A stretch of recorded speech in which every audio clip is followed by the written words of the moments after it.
know this episode is old, but it's way too good not to cover. Episode 102, the conclusion of the Ignis War.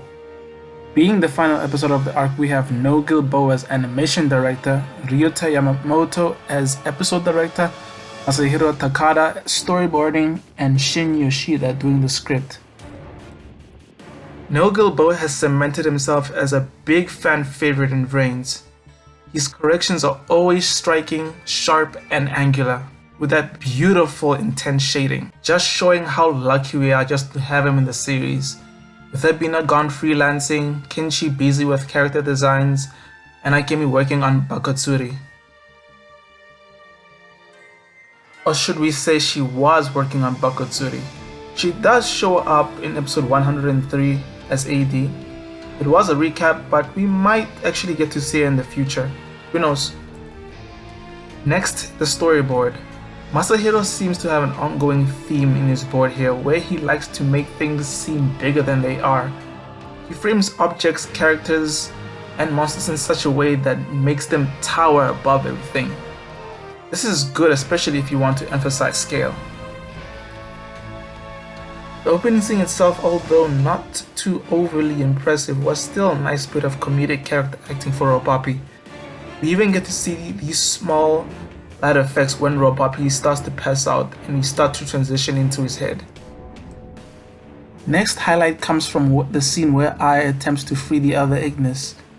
Once Bowman finds Ai, he launches these hand attacks in an attempt to capture Ai. This sequence is actually very well animated and includes some really nice poses in between the dodging and the effects animation. But I unfortunately have no clue as to who actually animated this. My best guess right now is that it could be Dai Tatazaki.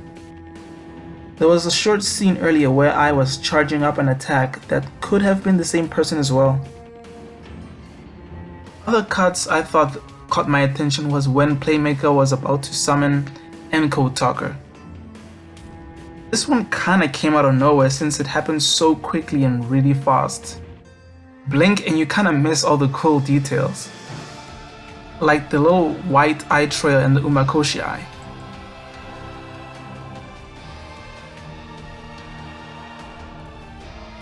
Others are microcoder and code generator summons, which are both animated by Issei Hasegawa. Others included the cut when Playmaker is about to summon Dark Fluid, Ai and Playmaker bobbing their heads around, which was actually kinda smooth. If you're wondering where Junpei is, he's actually credited on this episode, but whatever contributions he had were probably really small.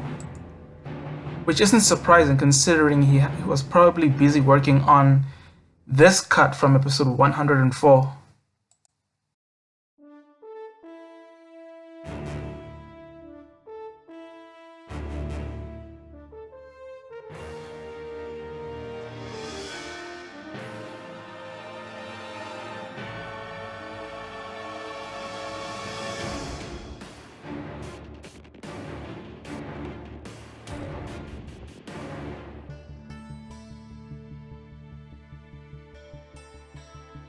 And of course, it's not a boss battle if you don't include the Kagami style blown away face, as seen on Bowman.